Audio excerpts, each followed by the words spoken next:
கிறிஸ்து இயேசுவுக்குள் மிகவும் அன்பாய் அழைக்கப்பட்டு தெரிந்து கொள்ளப்பட்ட அன்புக்குரிய சகோதர சகோதரிகளுக்கு நம்முடைய பிதாவாகிய தேவனுடைய நாமத்தினாலும் நம்முடைய ஆண்டவராகிய இயேசு கிறிஸ்துவின் நாமத்தினாலும் அன்பின் வாழ்த்துக்கள். நினைவு கூறுதலின் தியானங்கள். ரீப்ரின்ஸ் நம்பர் 4712 நவம்பர் 1910. பாடத்தின் தலைப்பு ஜீவாதிபதி சிலுவையில் அறியப்பட்டார். பக்கம் 1087 முதல் 1092 முடிய.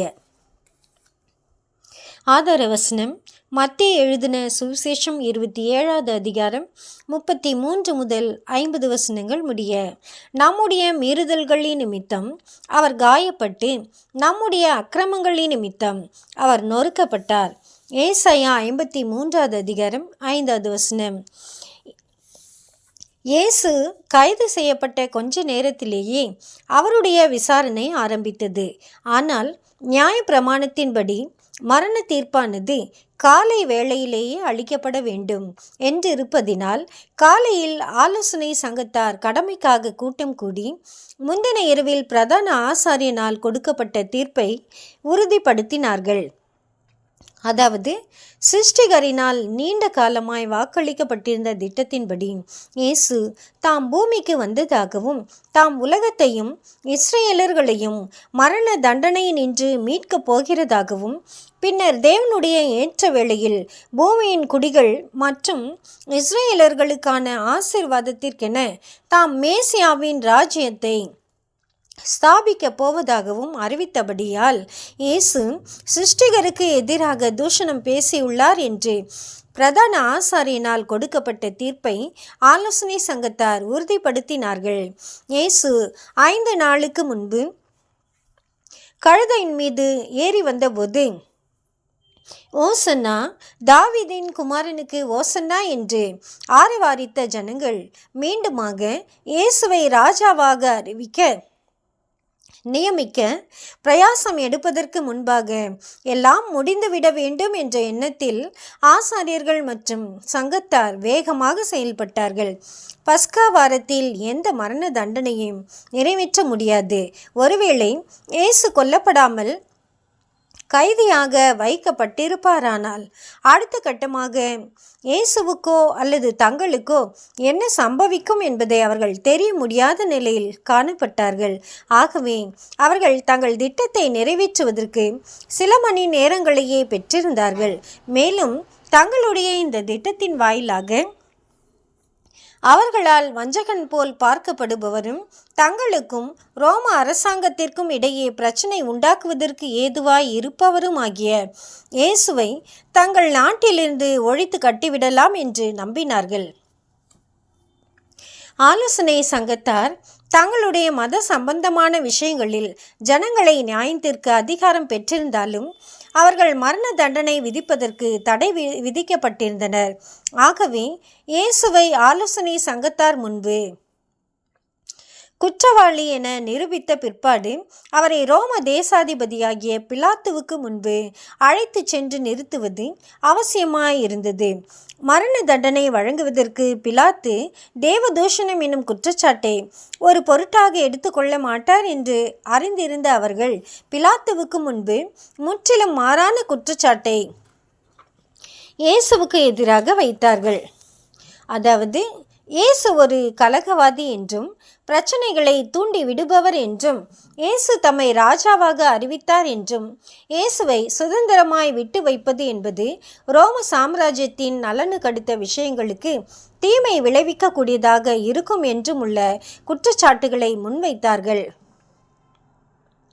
இவர்களுடைய இந்த குற்றச்சாட்டில் காணப்படும் மாய்மாலமும் முட்டாள்தனமும் மிகவும் வெட்ட வெளிச்சமாய் இருந்தபடியினால் அக்குற்றச்சாட்டுகளை உறுதிப்படுத்தி கொள்ள பிலாத்துவுக்கு அவசியமில்லாமல் போயிற்று. பொறாமையின் நிமித்தமாகவே இயேசுவை அவர்கள் தன்னிடத்தில் ஒப்பு கொடுக்கின்றார்கள் என பிலாத்து புரிந்து கொண்டார்.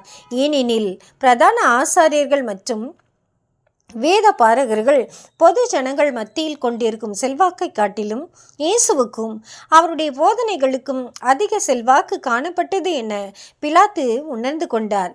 இயேசுவின் ஊர் கலிலேயாவாக இருந்தபடியினால் இயேசுவின் வழக்கை விசாரிப்பதிலிருந்து விலக்கி கொள்ள விரும்பின பிலாத்து இயேசுவின் வழக்கானது கலிலேயா தேசாதிபதியான ஏரோது ராஜாவிற்கு உட்பட்டது என்று அறிவித்து இயேசுவின் வழக்கை விசாரிக்கும் பொறுப்பிலிருந்து விலகி கொண்டார். ஏரோது ராஜாவுக்கு முன்பு இயேசு. இப்படி இயேசுவை ஏரோதின் இடத்தில் ஒப்பு கொடுத்த காரியம் அவர்களுக்கு எதிர்பாராத அசௌகரியத்தை கொடுத்தது. ஆனால் ஏரோதின் அரமனை அவ்வளவாக தொலைவில் இல்லை. ஏரோது இயேசுவினுடைய அற்புதங்களை குறித்து அநேக காரியங்களை கேட்டிருந்தபடியால் அவரை சந்திக்கும் இவ்வாய்ப்பிற்கு மிகவும் சந்தோஷமடைந்தார்.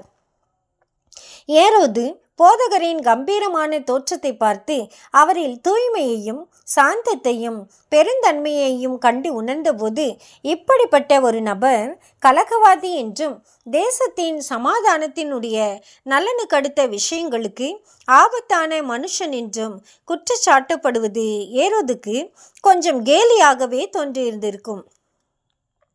கொஞ்சம் நேரம் இயேசுவை வசைமொழி கூறியும் கேலியாக பேசி சிரித்த பிற்பாடு இயேசுவை மரியாதையின்றி நடத்தின ஏரோதோடு அவரது அரமனை சேவகர்களும் வாய்ப்பை பயன்படுத்தி அவரை எள்ளி நகையாடினார்கள். அவர்கள் அவருக்கு இரத்தாம்பர வஸ்திரத்தையும் முள்ளினால் உண்டு பண்ணின கிரீடத்தையும் தரிப்பித்து ராஜா போன்றில்லாத அவரது தோற்றத்தை எள்ளி நகையாடினார்கள். பின்னர் ஏரோது அவ்வழக்கை விசாரிக்க மறுத்து கைதியை மீண்டுமாக பிலாத்துவினிடத்தில் அனுப்பி வைத்தார். ஒன்று அல்லது அதற்கு மேற்பட்ட வருடங்களுக்கு முன்னதாக யோவான் ஸ்நானனை சிறை சேதம் பண்ணின விஷயம் தொடர்பாக ஏற்பட்ட பிரச்சனைகளே தனக்கு போதும் என ஏரோது எண்ணிதான் கைதியை பிலாத்துவிடம் அநேகமாக திருப்பி அனுப்பியிருக்க வேண்டும். இயேசுவின் வழக்கானது ஏரோதுக்கும் பிலாத்துக்கும் இடையில் ஒரு நகைச்சுவை போன்று காணப்பட்டது. அதாவது இயேசு தூய்மையும் அப்பாவியாகவும் ஏரோதின் கண்களுக்கு காணப்படும் போது பிரதான ஆசாரியர்களோ அவர் மிகவும் ஆபத்தானவர், அவரை மரண தண்டனைக்கு ஒப்பு கொடுத்து விட வேண்டும் என்று முன்வைத்த இப்படிப்பட்ட ஒரு வழக்கை கையாளுவது ஏரோதுக்கு கேலியாக இருந்தபடியால் பாவப்பட்ட இயேசு பிலாத்துவினிடத்தில் இருந்தால் பாதுகாப்பாய் இருப்பார் என்று எண்ணி ஏரோது பிலாத்துவினிடத்தில் அனுப்பி வைத்தார். பிலாத்துவின் சிக்கல் பெருகியது. இயேசு மீண்டுமாக பிலாத்துவின் அரமனைக்கு கொண்டு வரப்பட்ட போது அது பிலாத்துவுக்கு மனமடிவை உண்டாக்கிற்று. அவ்வழக்கை தீர்த்து வைப்பது சுலபமானதல்ல. கைதியிடம் எவ்வித குற்றத்திற்கான அறிகுறியும் இல்லை. ஆனால் அவர் மேல் குற்றம் சுமத்துபவர்கள் பிலாத்து பொறுப்பேற்றுள்ள பட்டணத்தில் உள்ள மிக முக்கியமான நபர்களாய் காணப்படுகின்றனர். மத தலைவர்கள் தாங்கள் நல்நோக்கத்துடன் இவைகளை செய்கின்றார்கள் என்ற தங்கள் நற்சாட்சியை கூடுமான மட்டும் காக்கவும் வேண்டியிருந்தது.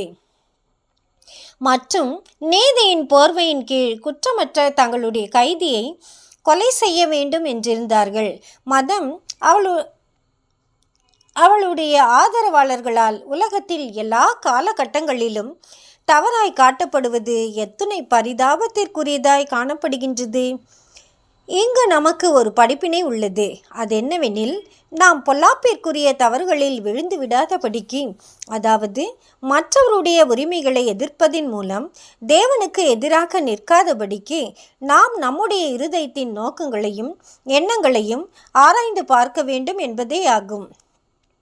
பிலாத்து குற்றச்சாட்டுகளை கேட்ட பிற்பாடு அவைகளில் எவ்விதமான உண்மையும் இல்லை என்று உணர்ந்து கொண்டு தன்னுடைய முடிவை குறித்து கூறினதாவது: இயேசுவினிடத்தில் நான் யாதொரு குற்றத்தையும் காணேன். ஆனால் இங்கு ஏற்பட்டுள்ள அமைதியின்மையை நான் காண்கையில் இங்கு சமாதானத்தை உண்டு பண்ண வேண்டும் என்ற நோக்கத்தை முன்னிட்டு இங்கு கூக்குரலிட்டு கொண்டிருக்கும் ஜனங்களின் அநீதியான கோரிக்கையை திருப்தி செய்வது அவசியமென நான் எண்ணுகின்றேன்.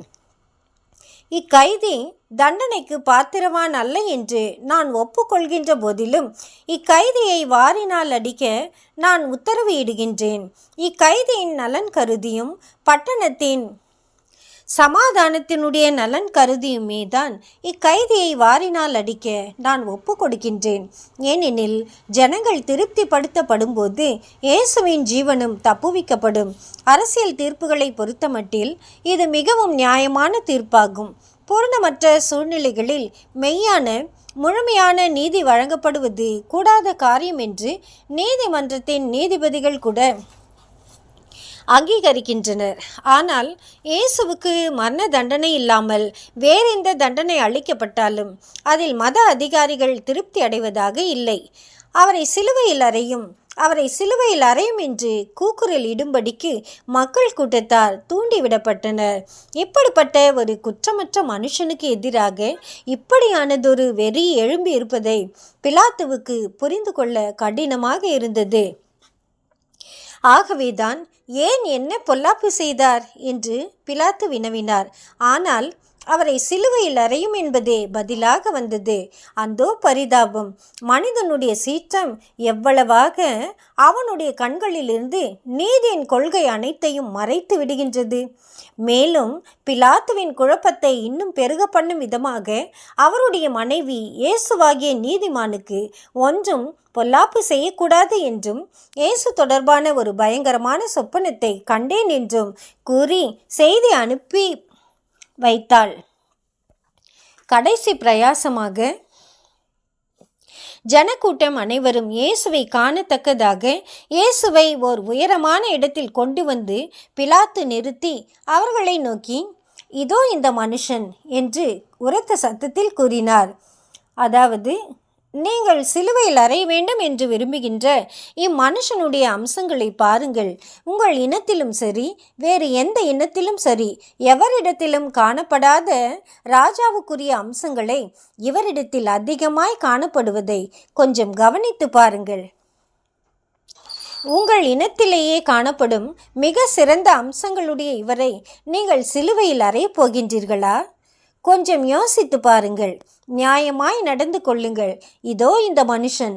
இந்த ஒரு காலகட்டத்தில் அரசாங்கமானது உங்களுக்கு ஒரு கைதியை விடுதலை பண்ணுவது வருடந்தோறும் உங்களுக்கு காணப்படுகின்ற வழக்கமாய் இருக்கின்றது. ஆகவே நீங்கள் இப்பொழுது இயேசுவை ஒரு குற்றவாளியாக எண்ணிக்கொள்ளுங்கள். மேலும் நீங்கள் நீதி என கருதி கொண்டிருக்கும் விஷயங்கள் அவர் குற்றவாளி என்று அழைக்கப்படுவதன் மூலம் திருப்தி அடைந்து விட்டது என்றும் எண்ணிக்கொள்ளுங்கள். மேலும் குற்றவாளி என்று அழைக்கப்படும் இயேசுவை நான் இப்பொழுது வருடத்திற்கு ஒரு முறை இக்காலத்தில் ஒரு குற்றவாளியை விடுவிக்கிற பிரகாரமாய் விடுவிக்கின்றேன். இக்காலத்தில் மன்னிக்கவும் என்றார். ஆனால் மக்கள் கூட்டமோ அவரை சிலுவையில் அறையும் திருடனும் ஆபத்தான பண்பை உடையவனுமான பரபாசை எங்களுக்கு விடுதலை பண்ணும் என்று இன்னும் அதிகமாக கூக்குரல் இட்டார்கள். விழுந்து போன மனுக்குலத்திடம் விளங்கும் இந்த வினோதமான தவறான நடத்தையை, விபரீதத்தை யாரால் விளக்கக்கூடும்? அதாவது, ஒரு பரிசுத்தவானுக்கு பதிலாக ஒரு பாதகன் பரிந்துரைக்கப்படும் காரியத்தை யாரால் விளக்கக்கூடும்? சில வருடங்களுக்கு முன்னதாக வியட்னா பட்டணத்தில் சிறைச்சாலையில் இருந்த தனது தண்டனை காலம் முடிந்த பிற்பாடு வெளிவந்த ஒரு மனுஷன் வெளிவந்த மாத்திரத்தில் ஒரு சொற்பொழிவாற்றினான். அதில் அனைத்து யூதர்களும் மரணத்திற்கு ஒப்பு கொடுக்கப்பட வேண்டும் என்று அவன் கூறினான். ஜனங்கள் மத்தியில் ஒரு வெறி உண்டாயிற்று. சிறையிலிருந்து வெளிவந்த அந்த கெட்ட மனுஷன் வெறி கொண்ட அந்த ஜனக்கூட்டத்திற்கு தலைவனானான். மேலும் அவனுடைய இந்த வீர பேச்சுகளின் நிமித்தம் அவன் அப்பட்டணத்திற்கான மாநகர தலைவராக தெரிந்தெடுக்கப்பட்டான். வெட்கம்! இப்படிப்பட்ட விஷயங்கள் வரலாற்றின் பக்கங்களில் பதிவு செய்யப்பட்டு இவைகள் நமக்கு பயங்கரமாய் தோற்றம் தந்து கொண்டிருக்கும் போது உலகம் விடுதலை அடைவதற்கான நிலையை எட்டிவிட்டது என்று நம்மால் எப்படிதான் கூற முடியும்?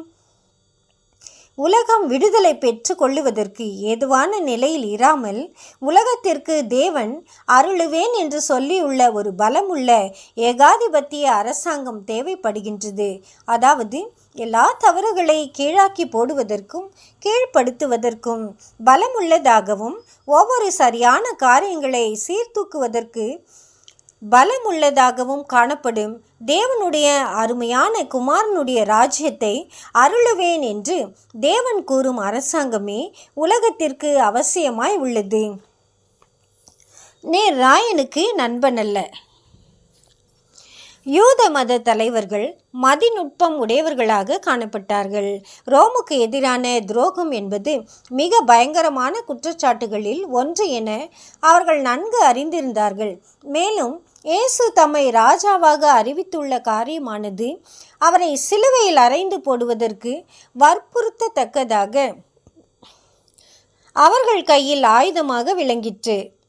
இவ்வாயுதத்தை அவர்கள் பயன்படுத்தினார்கள்.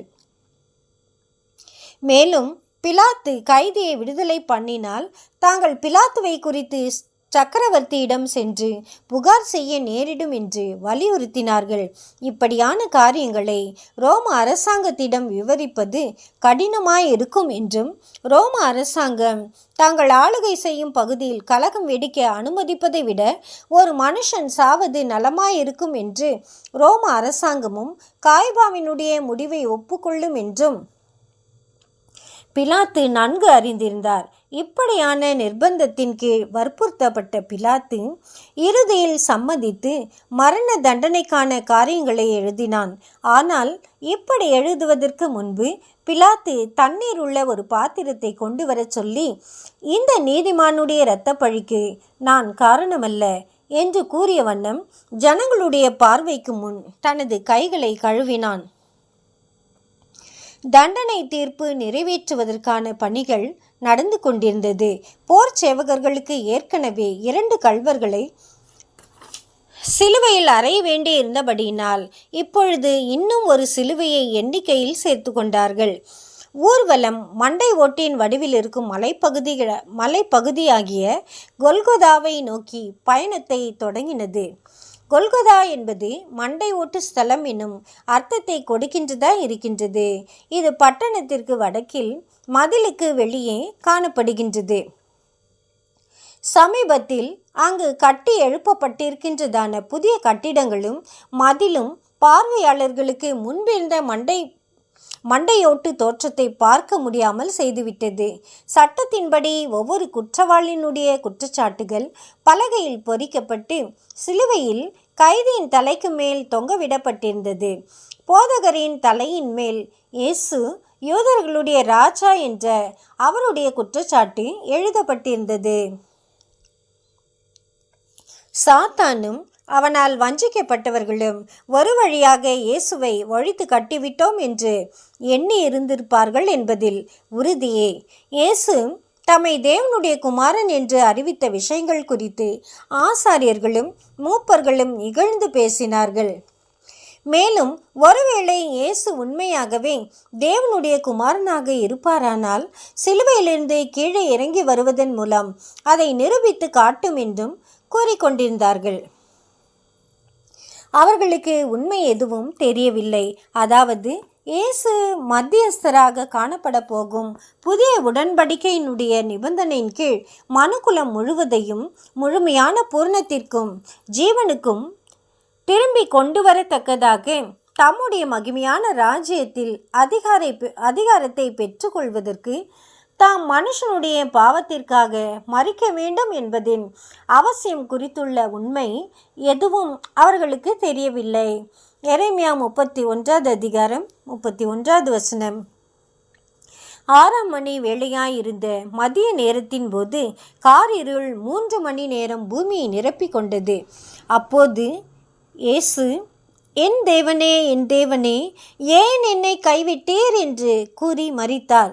பாவிக்கு சொந்தமான தெய்வீக நீதியின் பாரத்தை வலுவை இயேசு முழுமையாக அனுபவிக்க வேண்டியதற்காக பிதா இயேசுவை ஒரு பாவியைப் போல கருதி தமது முகத்தை அவரிடமிருந்து மறைக்க வேண்டி இருந்தது. பிதாவிடமிருந்து இயேசுவுக்கு ஏற்பட்ட இந்த தற்காலிகமான பிரிவு போதகருக்கு ஏற்பட்ட அனைத்து அனுபவங்களிலுமே கடுமையான அடியாக இருந்திருக்கும் என்பது நிச்சயமே. தேவன் தாமே இந்த வார்த்தைகளை ஆசீர்வதிப்பாராக. ஆமேன்.